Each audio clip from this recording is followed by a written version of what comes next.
One thing Minister Yang forgot to say about India, every morning when you have cereals, every evening when you have dessert, you have ice cream, you are consuming a product from Gujarat. There is a ingredient called guar gum, which comes from Gujarat. It is used as a binding agent in cereals and in cornflakes, Vitamix, and Baskin-Robbins, Laura Secord, and other ice cream manufacturers, they all use product from Gujarat. Thank you, Gujarat. And after having all that, when you have headache, you take generic Tylenol. The raw materials comes from Gujarat too. Thank you very much for your presence here. We are thrilled with the response we have had. I'd like to recognize Shireen Mandani, who has not been able to make it today. She was involved in organizing this event, and we thank her. Please give her a big clap. When we first met Minister Yang with Shireen, she articulated the whole event, and we are very, very grateful for her contribution to CIF.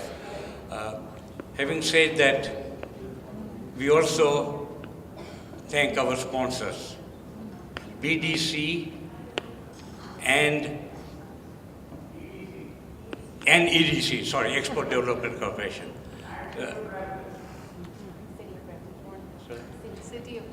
And City of Brampton for giving us the grant to hold this event. It was small, but we know Patrick Brown, and he will have to cough up more next year. I'd like to recognize our executive director, Mayank Bhatt, who's put in a lot of work in organizing this event, and a lot of volunteers. I thank the board of CIF for their vision in executing this event. Thank you very much. And the panelists before you, and now that you got the floor, we'll have a lot of fun. Thank you. Hey, Ramesh, thank you for that. Now it's time for getting first-hand experiences with pioneering women entrepreneurs who've turned their businesses into major success stories, and in that process, have become inspirations for other women everywhere. Join me in welcoming Hema Bhatt to be moderating this session. So good to have you here, Hema. Hema is a member of Canada-India Foundation's Board of Governors and is the Vice President of Natu Oil. The panelists for this are Vandana Kumar, Joint Secretary, Government of India. So good to have you here this afternoon. Lata Sukumar of MCIS Language Solutions, and Ritu Gupta of Easton's Group of Hotels. Take it away, ladies. Ladies and gentlemen, a warm welcome to all of you. I am Hema Bhatt and I am from Vancouver. Just a little info about my business. Natu Oil Services is in the import and distribution of palm oil-based ingredients for animal feed and the food manufacturing industries. Natu Oil also distributes the Olera brand of certified sustainable palm shortening and oils, as well as copia coconut oils, and is a member of the Roundtable on Sustainable Palm Oil with certified supply chain status. It gives me great pleasure to welcome our three amazing panelists to the panel on inspiring case studies on women-operated companies.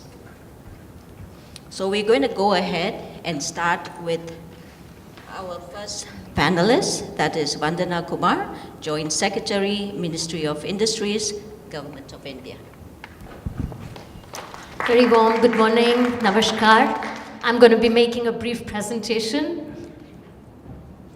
Mayankji, thank you so much for giving me this opportunity to be in the midst of such wonderful women. Always my heart swells with pride and honor to be among women. It's such a kindred feeling. We are kindred souls. It's wonderful to be in your midst this morning. And I will share some of the perspectives from India as to what does the ecosystem look like, how women are doing, what the government is trying to do, what their challenges are, and I'll try to keep it breezy and short so that there's enough time for the other panelists and some discussions thereafter. If this is audible, then I can drop this mic perhaps. Yes? Am I good? Right. So much of this will resonate with what Minister Ang said a little while ago. India's situation is not much different from Canada's. Instead of 16% women-led entrepreneurs organizations, India has a little under 14%. But yes, the scale is much larger. We have something like 8 million women-led entrepreneur organizations. And they employ something like 14 million people. So that's a large number. Also, 30% of corporate India at the senior level is comprised of women. And that's good news compared to a global average of 24%. India is much higher. So that's a good plus on Indian side. 9% of the startups in India today are women founded. Much of the work that they do today are in the space of high-tech industries. E-commerce is big. Fashion, retail, and food, consumer products, that's big. But they are also making forays into high-tech and health tech areas. These are some of my favorite entrepreneurs of India.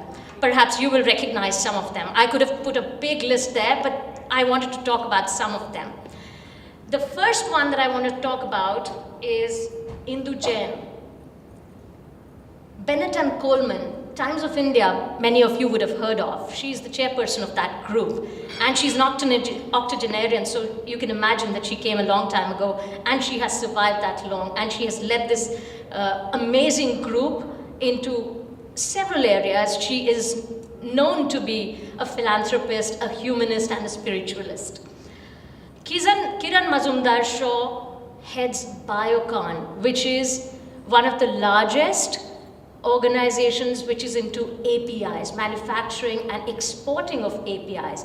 They're exporting APIs which are active pharmaceutical ingredients to about 120 countries around the world.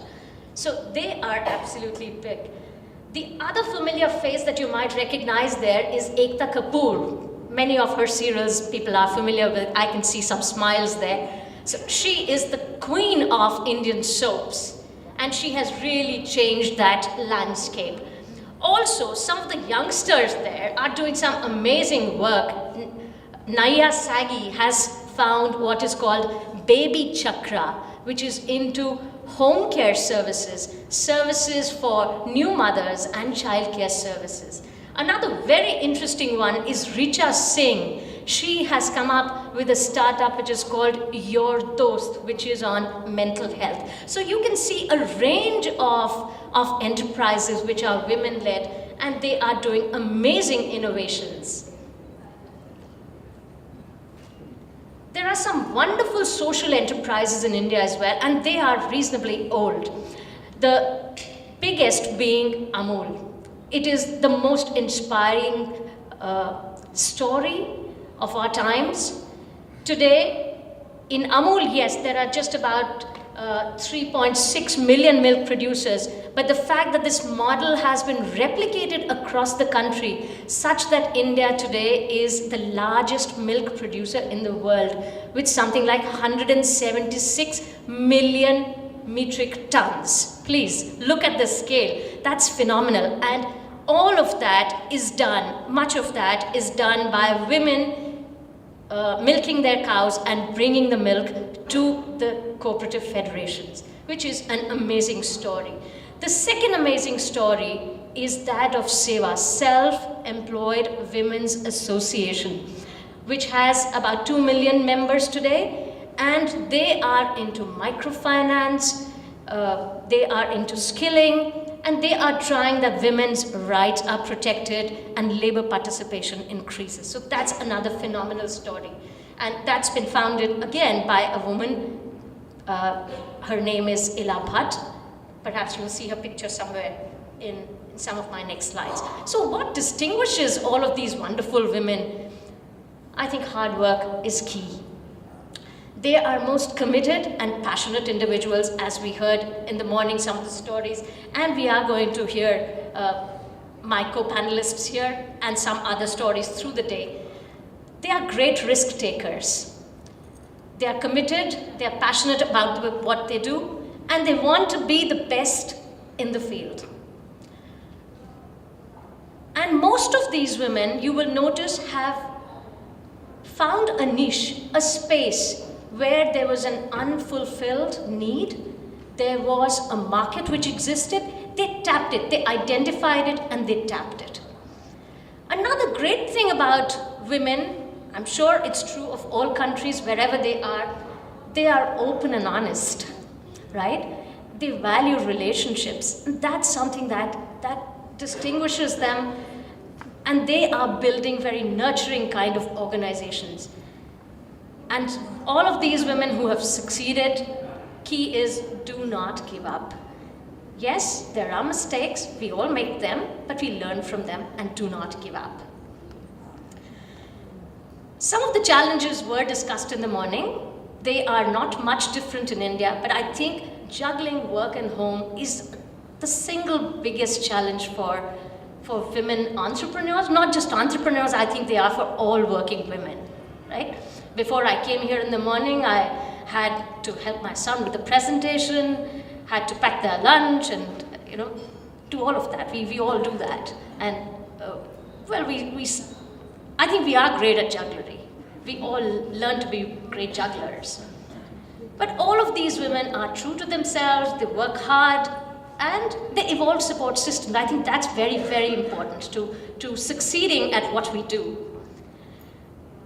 Minister Ang also mentioned that women find it hard to be taken seriously. 32% would succeed as against 68% men if they made a proposal, right? She said that in the morning. And that's as true in India. Finding investors is difficult, yes. But most of these women who've succeeded, they've done by sheer dint of hard work, they had a plan, they tweaked those plans as they went along. So they had certain basic ideas, they built a great team, and they had experts on board as well. So all of these women have worked very hard to make all of this happen. I also want to share some of India's reform journey that we have undertaken. Perhaps most of you would be aware that in the last 5 years, India has made very, very significant strides in reforming its industrial landscape or investment landscape and the business climate. The JAM Trinity, I think, is fundamental to the reform that is happening. That is 1.2 billion Aadhaar accounts, Aadhaar identification numbers, which are something like a social security number, which are linked to 1 billion phones, mobile phones, and Jan Dhan accounts. This is the single biggest reform that has happened in India, and overlaid by the digital initiatives and the startup initiative that we have, and of course the historic goods and services tax reform which has happened sometime in 2017. Other big strides that we are making to change our business environment, some 1,400 laws have been scrapped in the last 5 years. And that's, when Prime Minister Modi came in, he gave us one mantra. He said, 2 out, only then 1 in. So if you wanted to bring a law in, you had to scrap 2. That was the target that was given to us. Right? 7,000 procedures have been reformed or simplified. Fee has been reduced. Or let's say third-party certification has been brought in.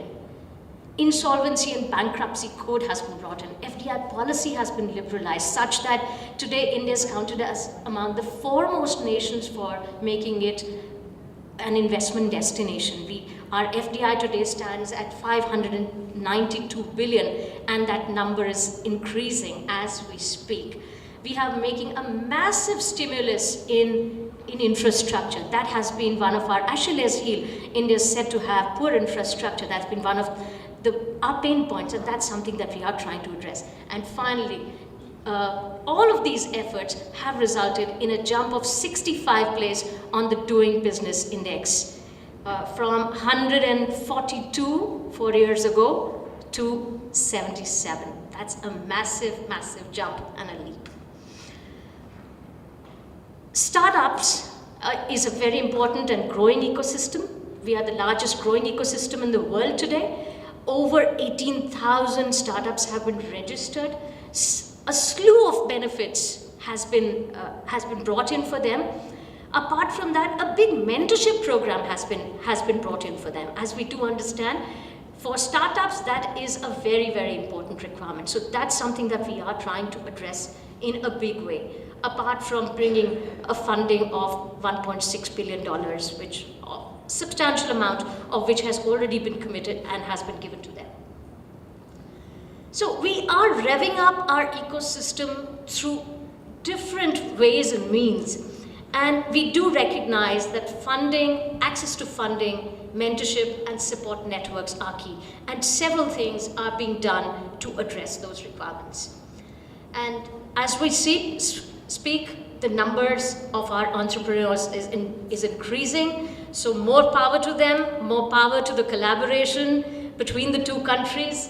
And we are in a very happy space today. Thank you so much. Thank you for the opportunity to be able to speak to you. Thank you. Thank you, Dr. Vandana. Thank you for that very in-depth explanation on the scenario on women-led enterprises in India. Dr. Vandana is very knowledgeable on all aspects, Indian and the women who are involved in businesses. Just one question for you, Dr. Vandana. What are the strategies for success you think that these women use? As I said, they are great risk takers.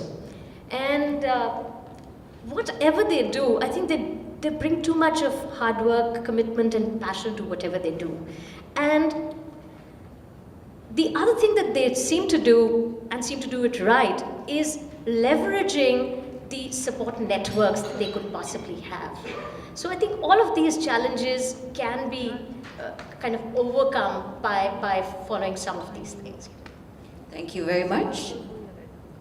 Now, managing a business is at best of times a difficult proposition for anyone. Transitioning from a startup to a successful venture takes a long time and a lot of hard work, especially for women. Therefore, in a world where successful women entrepreneurs are few, their stories need to be told and repeated to everyone. Women entrepreneurs who have successfully steered their organizations to success are an inspiration, especially to other women entrepreneurs who are starting their own businesses and to those who experience challenges to grow their business. Now I'll move forward to my next panelist. Could you give a short intro, please? Yeah. Do you want me to answer all the questions as well? I can do that. Can you hear me on this mic? Thank you very much. I'm really humbled, and that's a very tough act to follow. Thanks to the Canada-India Foundation and all the wonderful women entrepreneurs and the aspiring women entrepreneurs who are here. I'm just going to share with you very quickly about a newcomer who helped build a social enterprise. And that newcomer was me. I immigrated to Canada 30 years ago. I did a master's degree and went to law school. And in the summers, when I was working at the Crown Attorney's office, I saw a number of newcomers who were facing difficulties accessing the criminal justice system. And most of them were women and children. So I was really heartbroken and I wanted to do something to help. I didn't know what I was going to do. So sometime in 1996, when I hung up my shingle and decided to start my law practice, I had an opportunity to work as the executive director of a very small nonprofit, which was located in a very seedy part of town in Scarborough. We were in a little warehouse outlet, and there were about 1.5 staff, and when I joined, it was 2.5 staff. So at that time, I decided that it felt like my cause had found me. This was an organization that was providing interpreting services for victims of domestic violence who were accessing the justice system. So I continued my law practice and built MCIS from there into a nonprofit social enterprise. So today we are independent of government funding. We've grown organically. We're pan-Canadian, and we are a full-service language solutions company. That means we offer 50 different language services, including interpreting, translation, dubbing, subtitling, voiceovers, anything to do with language we do. We also have e-learning training programs, so we train immigrant women to be, interpreters and translators, many of them self-employed. And we also have strategic partnerships with universities and with companies in the US and Canada. We have over 6,000 interpreters right now.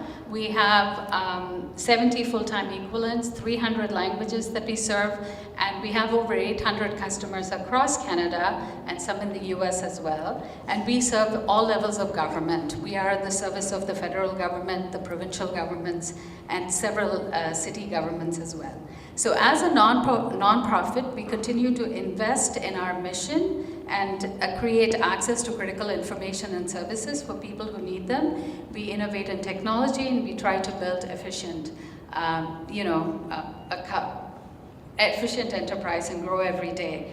But one of the things that I want to mention is that this is an organization that was built by women and for women, and now we serve the entire immigrant diaspora across Canada. Thank you, Lata. The best part about having an event like this is you feel so empowered. There's so much of positive energy in this room, and the things that you've kept behind in your mind, you go back today and think, I think I'll be able to do that. I think I want to do that. And the last question is, I will be able to do that. So I have a question for you, Lata. What are the pitfalls or challenges that women normally encounter in succeeding in business?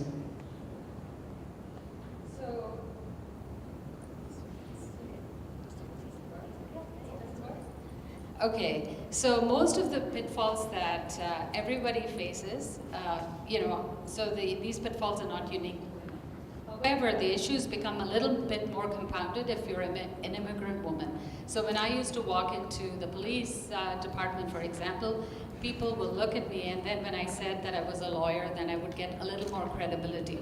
So it's a tough job inspiring faith that the company will succeed. I think it's a little more tough for women, as the minister had mentioned. So attracting customers, attracting vendors, attracting talent is a challenge for women entrepreneurs.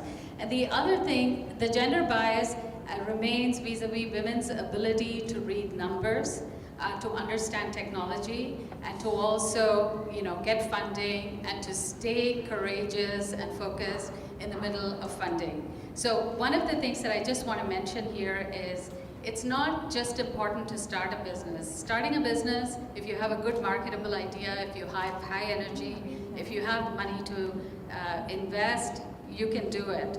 But the important thing is staying power. And one of the things I will tell you is that you will know the minute you are successful, because that's when people will want to come after you, they'll try to sue you, they will undermine you, they will belittle your efforts, and it's so important to stay calm and focused and not to get emotional.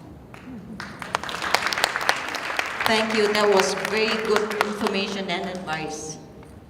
And the last question for you, what are the strategies that you have adopted? So I just want to share a couple of stories. One of the things that I would advise everyone to do is to be proactive, to anticipate what's about to come, to take calculated risks, and to make investments. So 2 examples. First of all, we were a Scarborough-based GTA-focused company, and we wanted to expand Canada-wide. Now we provide interpretation, translation services. How are we going to get high quality interpreters and translators across Canada? It was a big challenge. We had limited resources, we couldn't go to all these provinces and train people. So what we did is we embraced technology and we started e-learning programs. So we started interpreter training programs, translator training programs. Now we have interpreters and translators trained across Canada, so we can actually serve those local communities with high quality people. We also decided to go out and get partnerships with universities. But I just want to make another point. In the same way, we also decided to offer remote services through video and telephone. Another example, you remember the time when the Syrian refugees came to Canada? There were about 25,000 Syrian refugees that came. About this time, or a couple of years prior to that, we were thinking that the whole language industry landscape is very crowded. It is 26,000 companies worldwide, and they range from a private equity, which is like a $2 billion private equity, all the way down to a single translator. And we were in that crowded space. So we said, we live in Canada, and we operate in a space which is dominated by for-profit companies, and we need to create an advantage for us. So we said, we have to go after federal government contracts. And we went ahead and did three things. We went ahead and created a big funnel to recruit and train people, which I already mentioned.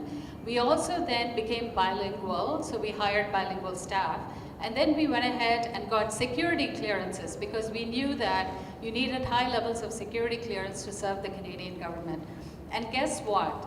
When Justin Trudeau, the Prime Minister, came to power and the next week announced that 25,000 Syrian refugees were landing in Canada, in Toronto and Montreal, and that they would all need interpreter services, there was a call for proposals. And we bid and we won a multi-million-dollar contract because we had 400 Arabic-speaking interpreters in the pipeline. We had security clearances, and we were bilingual. So it's really important to look ahead, keep anticipating and planning, and making your investments, taking those risks, and staying. One of the things that you should never do is to give up your long-term goals for short-term gains. That is one takeaway that I would always ask you to abide by. Thank you very much. That was excellent advice. And I think what Lata did here was she seized the opportunity when she saw it. And that is very important for an entrepreneur to do. So now we move on to our final panelist, and that is Ritu. Can you please give us a short intro? Yes, absolutely. My name is Ritu Gupta. My father came to Canada about maybe a little more than 40 years ago. His name is Mr. Steve Gupta, and he started the hotel business. So when my dad came to Canada, and sorry, I apologize, I won't stand. I injured my back yesterday, which is why I'm in running shoes today. So, and as Vandana ji said, women will do whatever it takes, right? You will multitask, it doesn't matter what is thrown at you. So my father came to this country about 40 years ago, and he decided to start the hotel business. So when he first started, he had a very small truck stop in Port Hope, Ontario, and it's grown to what it is today, which is we now have 17 hotels, as well as a separate company which does residential developments. I started working at a very young age. I'm sure all of you know, being Indian, when you have Indian parents, they force you out of the house at the age of 8. As soon as you can walk, you're working. And when I was young, to be honest, I didn't like it very much, and I didn't really understand why. I didn't like spending my summers at office. But as I got older, I realized that I learned professionalism. I learned work skills that I never would have learned otherwise. So to make my very long career short and to sum it up, I always worked with my parents, and they were always pushing me to work harder. And they were always pushing me to say, it doesn't matter what people think of you, you have to follow your own path. So I became, after I graduated with my MBA, I was the vice president of sales and marketing. From there, I became executive director, chief operating officer, and just in September, my father named me president and CEO of our company, which was, thank you so much. This was definitely a huge blessing for me. My dad held that title for 40 years. So for my parents to have that trust in me, it was really great. On my path, there was always challenges. I was always the youngest in the room. I was always the only woman. a lot of the times I was the only Indian, and I was always the boss's daughter. And when you have these challenges every day, it's difficult. And how do you go about it? How do you move forward? So for me, my number one rule was I was never ever going to work to prove myself to others. I was only going to work to prove myself to myself, to prove myself that every day I can work hard. Thank you. And this is something that I want all of you to understand, is that you shouldn't feel that, this person maybe doesn't see me this way, or I want to be seen a certain way. Only do it for yourself. There's a quote by Muhammad Ali, and he said, I told myself I'm the greatest. And I told myself this even before I knew I was. And I love this quote because this showed that Muhammad Ali started training at the age of 12. And he told his trainer, one day I'm going to be the world's greatest boxer. And he told himself this every day, and that is what he became. So for me, this is something that I've always followed. I've always told myself, I'm going to be able to achieve my goals. I don't care what people think. I don't care if I'm the only woman, the only Indian, I'm the boss's daughter. For me, those are all amazing things. I love that I'm Indian. I'm a woman, and you will know the second that you're in a boardroom with me. And of course, I'm my father's daughter, and I'm very proud of that. So everything that people tried to make into a flaw, I instead looked at it and said, I'm going to make this into something that's going to excel me even further. For me, there's three things that I believe in, and that's courage, conviction, and confidence. Always have the courage to go down your path. Always do whatever you do with the utmost of conviction, and always have confidence in yourself and in your goals. And for me, these are the three things that I very much believe in, and this is what got me down my path today. So I've only been a president for about 9 months now. There's definitely been a lot of challenge, but for me, I'm open to it, and I hope that I can take this company even further. So I want to close with telling you a little bit of a joke and a little bit of a story about how Indians do business, because I'm a very proud Indian. So there was a class of students, and the teacher asked all of the students, I want to ask all of you a question, and whoever wins gets $20. Who is the most famous person in the world? An Irishman stood up, and he said, Professor, the most famous person is Saint Gabriel. She answered and said, very good, but you're wrong, I'm sorry. Somebody else try. An Englishman stood up, and he said, Saint Joseph is the most famous man in the world. The teacher again said, thank you, but you're wrong. A woman stood up. The teacher said, yes, Miss Gupta. Who is the most famous person? She said, Jesus Christ. The teacher said, yes, absolutely, you are right. Come and collect your $20. When Miss Gupta went to the teacher said, I'm surprised. You're Hindu, but you still said that Jesus Christ was the most important person in the world. And Miss Gupta answered, in my heart, it's Krishna, but business is business. The reason why I love this story is I feel that as Indians, we will always do whatever it takes, and we always have God in our mind and in our heart. Thank you so much for that amazing joke. Now, Ritu, I have a question for you. What would you tell young girls and women who want to operate their own businesses one day, and how can they prepare for the challenges ahead? Absolutely. I think the one thing that you have to do is write down your goals. I find a lot of times, especially with us being women, because we multitask, you'll think of everything you want to do, and then all the reasons why you can't do it, and you'll start to argue with yourself in your head. So I think the best point to do is to write everything down, and then exactly as I was saying before, is to believe in yourself and to make sure that these are my goals and I'm going to attain it. And if there are issues that you feel, okay, so goal 1 might have X, Y, and Z as an issue, write those down as well, because I promise you, the second that you write it down, the universe will guide you. And you will be helped, and you will be given those answers. But the most important thing, step 1, would be to write down all of your plans and all of your goals. And in addition to that, always believe in yourself, and always believe that all of your goals can be attained. And what has been the most satisfying for you? The most satisfying in life in general? Yep. So this actually wouldn't even be business related, to be honest. I met a guru from India about 6 years ago. And being brought up in Canada, we weren't really exposed to many gurus. But this guru doesn't teach and preach Hinduism. He preaches spirituality. And one of his main lessons is to live life with happiness, not for happiness. And for me, this really affected my heart. So I feel that meeting him and hearing all of his lessons, this has had the greatest impact on my life. Excellent. Thank you. Now, women entrepreneurs belong to this visible minority group and would gain tangibly to know and learn about the struggles of successful women entrepreneurs and the strategies that they adopt to break the shackles of survival to soar and grow exponentially. Just to deviate a little bit from our topic and women empowerment here, there's a saying, behind every man, there is a successful woman. I have a saying, beside this successful woman, there is a successful man, and that is my husband of 30 years, Harish Bhatt, who's right at the back. And he's here to support all of us women. Thank you. Panelists, thank you for the great insights and ideas and advice. We will now turn the mic over to the audience for the question and answer session.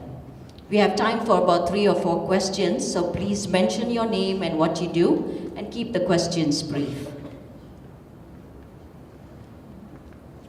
Any questions from the floor? Don't be shy. We're all here to help.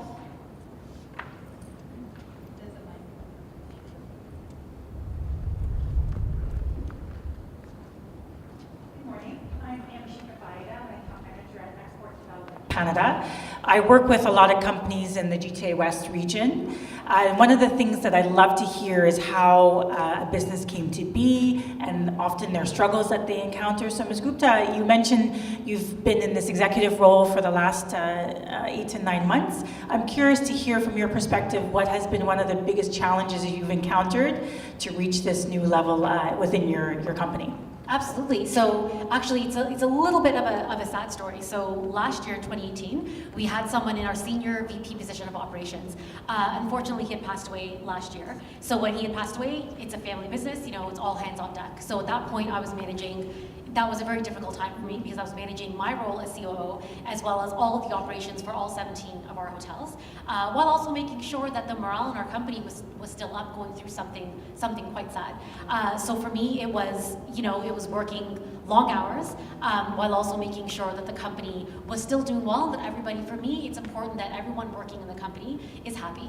And that was my main goal in that past year. So when it came close to the end of the year, my parents approached me and said, "We've really seen what you've done, and we want you to take this role." It was really, really exciting. I was very scared. I'm not gonna lie. At that point, I just felt like a baby, and I felt like, oh my God, I'm so young. What's gonna happen? But it was the best thing. And I think the things that scare you the most in life are always the most worth it.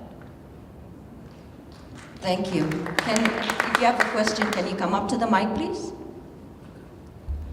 Hi everybody, it was a wonderful session, really enjoyed it.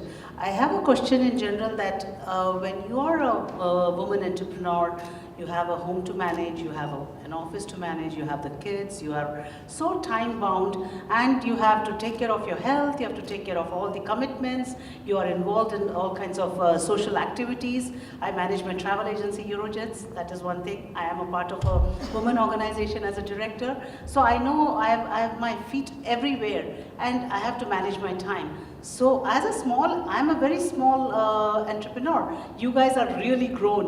I don't know how you manage your time. Really would bring light to everybody that how you actually manage to focus towards everything in life, keeping everything in order and making sure that you're taking care of your health, making sure you're taking care of every commitment. So it is important. I think we will get some enlightenment for that. Can I get Lata to say? I can say some things. First of all, I start my day with yoga, and I feel that when I have a practice of yoga and meditation, that I'm not rushed. The second thing is always set up a routine and follow, and in the routine have 3 or 4 things that are non-negotiable. Like, cooking a meal is non-negotiable for me because I like to eat fresh food, and doing yoga is another non-negotiable. The other important thing is, as you grow, you have to stop doing busy work, because we spend a lot of time answering emails and phone calls and things like that, just because we want to avoid thinking about the bigger strategic issues. So we have to start delegating, having faith in other people's ability to make good decisions, and then start thinking strategically as to a higher level of what it is that we need to do to scale to the next step in the business. And when you start doing that and not doing so much busy work, you do find time to balance everything. Thank you very much. Let's go ahead with the next question. Right. Thank you again for all the insightful details that you've shared. My question is, my name is Priya Kandoi, and I'm an aspiring entrepreneur. I have a home-based spa in Oakville. But one of my goals is to empower women who are going through domestic violence right now.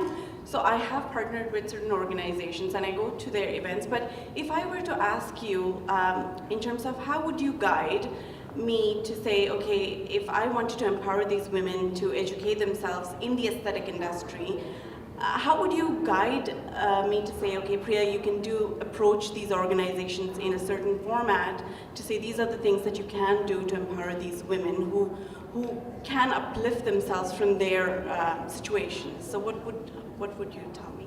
Have you reached out to these organizations already? I have attended some of these events, but I'm not sure on how I can approach How you them can help? to say. So I know a few of these organizations in Toronto, Ontario, and what they do is they'll actually have sessions where you could come in and you could either be a mentor for the women, or you could come in and speak to them. So I think it would be fantastic if you have that passion and you connect, you can offer your services in that sense, that they could even come to you to say, okay, I'm looking for XYZ job, how do I go about an interview process, how do I go about the resume? So I think because you're an entrepreneur yourself, it would be great to give them business advice. Wonderful. Thank you. Thank you so Thank much. you. Thank you. Thank you. Can we have the next question? Hello, my name is Lalit Pasticha. Good afternoon, everybody, and thanks for inviting me to this wonderful session. I'm in the precious metals industry, but I have a question, a very important and a big question to all of us. Why are women underselling themselves? Why are you underselling yourselves? Because George Bernard Shaw said very clearly that what cowards would be men if they were to bear children. You are not 50% of the humanity. Humanity comes from you. It comes from all of you. All of us have been derived from you. You are the best and the biggest and the most important of all entrepreneurs, having given reason to humanity. And in my poem I said that Vidhata bhi माँ का नाम in the Mother's Day I wrote इसका नाम भगवान से भी पहले आता है भगवान का नाम लिखने से पहले बोलने से पहले हम माँ का नाम बोलते हैं इसका नाम भगवान से भी पहले आता है विधाता भी इसे कहे कि तू ही मेरी विधाता है even God says to the mother you are my God bye thank you Dr. Vandana? Yes, please That go was ahead. such a beautiful thought, Lalitji. Thank you so much for that. And I think you're right when you say that women are underselling themselves. And I think we are pretty reticent most of the times. And that's one of the things that we need to learn. Let's not be reticent. Let's not be shy. Let's be out there. This is what I can do. This is who I am. This is what I stand for. This is what I believe in. We need to start doing that. But we do need a lot of support. Perhaps Canada is better, India is a lot worse, perhaps some of us would know that. And many of us, or most of us, would be here or wherever we are because despite some people who challenged us, and because of certain people. So either despite or because of certain people.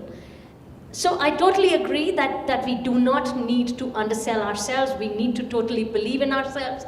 And such wonderful examples, be it Lata or Ritu or all the wonderful women in this room and around the world who are doing such wonderful, great work, everything going right for us. And I think another very important thing, let's train our sons.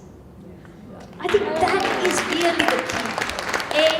To treat women with respect, treat their sisters, treat their mothers, treat their colleagues, friends with respect and dignity. Be help around the house.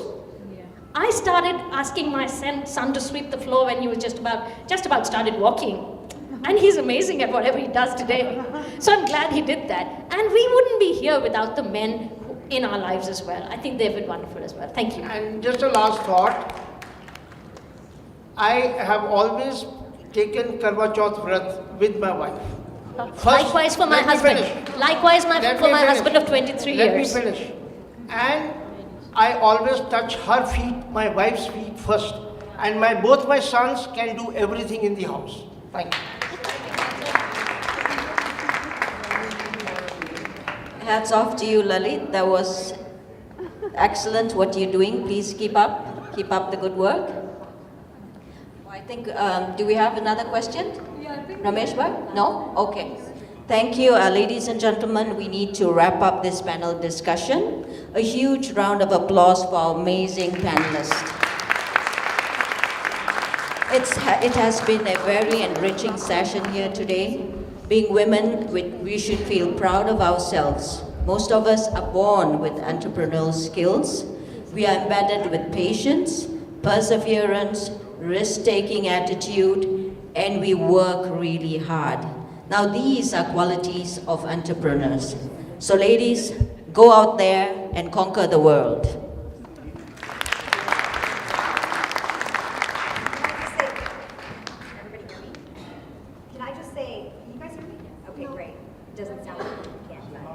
No, right? Okay, there we go. That sounds more like it. Can I just say this was so inspiring to hear from all of you.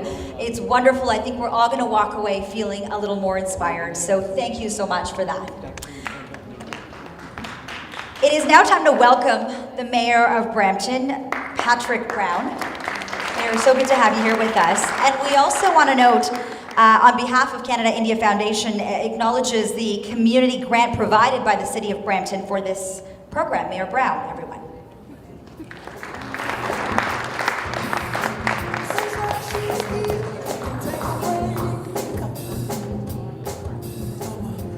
Well, thank you, Lena. Great to have one of CP24's stars here today. I met her father a few months ago, and he said, "You're going to see my daughter on television," and now we see her all the time. So great that CIF has been able to bring you to be part of this great event. I have a long history with the Canada India Foundation. I remember being one of the MCs at their first black tie gala in 2007, and to see CIF continue to be a real public policy think tank when it comes to Canada and India. I just want to congratulate their leadership on this marvelous idea to have this conference dedicated to women here in the city of Brampton, and we were proud to be a supporter. Proud that the city of Brampton could be a financial supporter of this conference, because I think it's so important that we look at these opportunities to continue to achieve. I hear Ramesh heckling and saying next time he needs a bigger check. Ramesh is always very good at being an advocate for CIF, but when you look at making sure that we have true equity in society, if you look at barriers that exist, you look at helping lift up new Canadians, there's so many things that are important advocacy goals, important goals that CIF is a partner with on, and I just wanted to come here today and say that the city of Brampton is proud to be a supporter. I would also note, I was thinking of a quote that would be appropriate given the focus of this conference, and I thought of Margaret Thatcher. Now, Margaret Thatcher was a former Prime Minister of the United Kingdom, and she was a real trailblazer herself. And when she asked what it was like to be, she was called the Iron Lady in the UK, and when she was asked what it was like to be such a trailblazer for women in the United Kingdom, she said, "If you want something said, ask a man. If you want something done, ask a woman."